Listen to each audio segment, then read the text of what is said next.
The old grandfather clock chimed midnight. Its sound echoed through the silent house. I shivered, pulling the blanket tighter. The fire had died down to embers.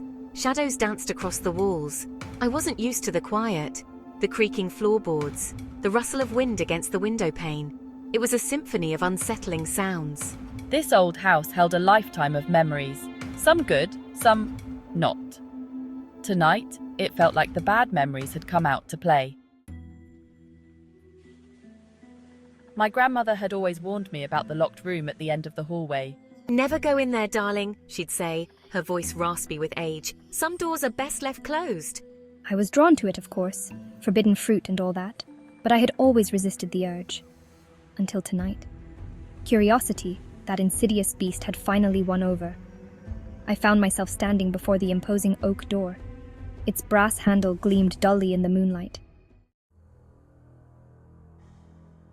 My hand trembled as I reached for the handle. The darkness around me seemed to press in, making every movement feel like an eternity. I could hear my own breath, shallow and quick, echoing in the silence. It was cold to the touch. The chill seeped into my bones, sending a shiver down my spine. It felt as if the door had been untouched for centuries, preserving the coldness of forgotten times. Colder than it should have been.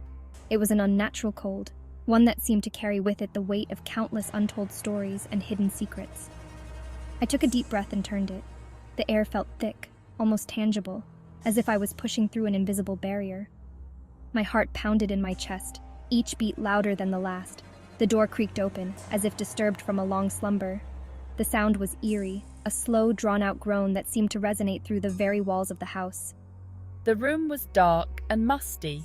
Shadows danced on the walls, cast by the faint light that managed to seep through the cracks. It felt like stepping into another world, one forgotten by time. The air hung heavy with the scent of decay and something else. It was a mix of old wood, dust, and a faint, almost sweet smell that was hard to place. Something faintly sweet and metallic. It was a scent that hinted at old memories, perhaps of blood or rust, lingering in the air like a ghost of the past. I took a hesitant step inside. The floorboards creaked under my weight, protesting my intrusion. Each step felt like a journey into the unknown, filled with both dread and curiosity. "Hello?" My voice was a mere whisper, swallowed by the oppressive silence. It felt as if the room itself was listening, waiting for something to happen. The only response was the sound of my own beating heart. It echoed in my ears, a constant reminder of my fear and the unknown that lay ahead. The silence was deafening, amplifying every small sound, every breath, every heartbeat. As my eyes adjusted to the gloom, I began to make out shapes in the darkness.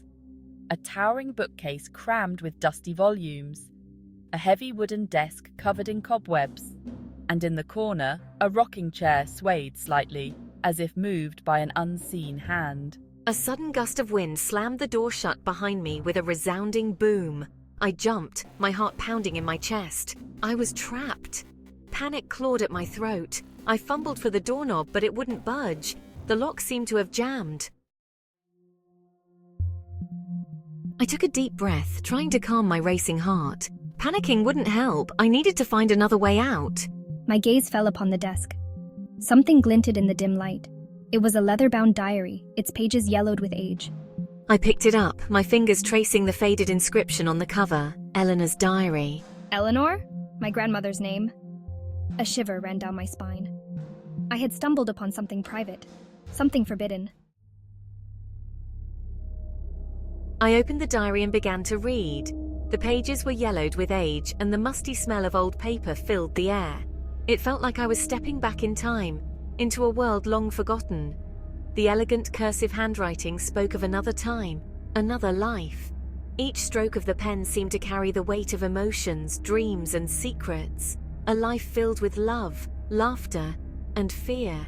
The entries painted a picture of a passionate romance, but there was an undercurrent of something darker, something unsettling. As I turned the brittle pages, a name kept appearing. Silas. It was written with such frequency and intensity that it was impossible to ignore. He was Eleanor's lover, a dark and brooding artist who had swept her off her feet. His intense gaze and passionate nature were evident even in the faded photographs. But there was a darkness to their love, a sense of obsession that set my teeth on edge. Their relationship seemed to teeter on the edge of madness, with Silas's possessiveness growing more apparent with each entry. One entry in particular sent chills down my spine. It was as if Eleanor's voice was reaching out from the past, warning me of the dangers she faced. "Silas has grown possessive," Eleanor had written. The words were underlined, circled, as if she was trying to emphasize the gravity of the situation. "He doesn't want me to see anyone else." The fear in her words was palpable, and I could almost feel her anxiety as she penned those lines. "He says he wants to keep me all to himself, forever." The finality of that statement was haunting. It was clear that Eleanor felt trapped, suffocated by Silas's obsessive love. The diary entries became more frantic, more desperate, as if she was trying to find a way out of the darkness that had enveloped her life. I couldn't help but wonder what had become of Eleanor and Silas. Had she managed to escape his clutches? Or had their love story ended in tragedy? The diary held so many secrets, and I was determined to uncover them all. As I closed the diary, I felt a shiver run down my spine. The past had a way of reaching out and touching the present, and I knew that this was just the beginning of a chilling discovery. A noise from behind me made me whirl around. The rocking chair was now swaying back and forth rapidly, its creaking echoing in the silence. Fear coiled in my stomach like a venomous snake.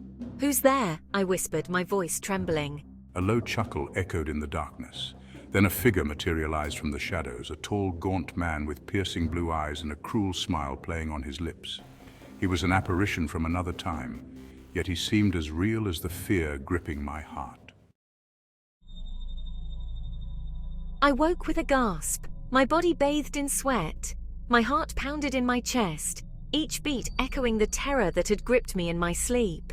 The room felt stifling, the air thick with an unshakable sense of dread. Sunlight streamed through the windows, chasing away the shadows of the night. The golden rays seemed to promise safety, but I knew better. The light was a temporary reprieve, a fragile barrier against the darkness that lurked just beyond. It had all been a dream, a terrible, vivid dream.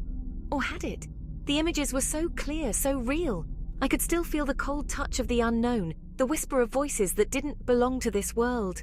I couldn't shake the feeling that something was different. The room felt off, as if it had shifted in some imperceptible way. I glanced over my shoulder, half expecting to see a shadowy figure lurking in the corners. That I had brought something back with me from that room. The object in my hand felt heavy, imbued with a sinister energy. It was as if the very essence of the nightmare had seeped into the waking world. The old house seemed to hold its breath, watching me with unseen eyes. The silence was deafening, a heavy blanket that smothered any sense of normalcy.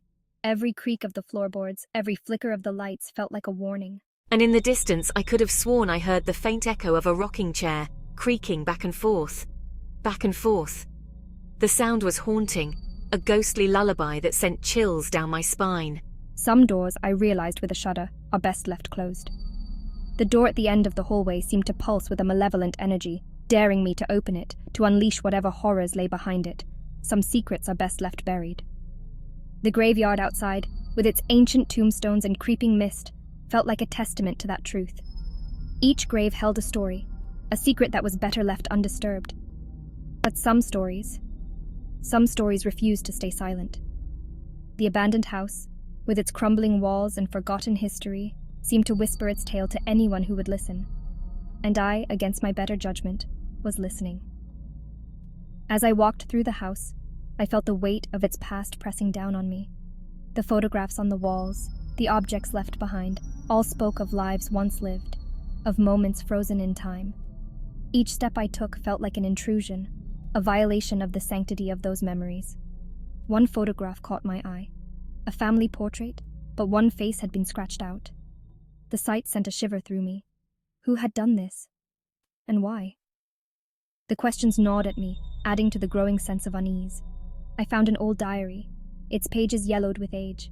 As I opened it, the musty smell of old paper filled the air. The words inside were a window into the past, a glimpse into the life of someone who had once called this place home. The entries were cryptic, filled with references to strange occurrences and unexplainable events.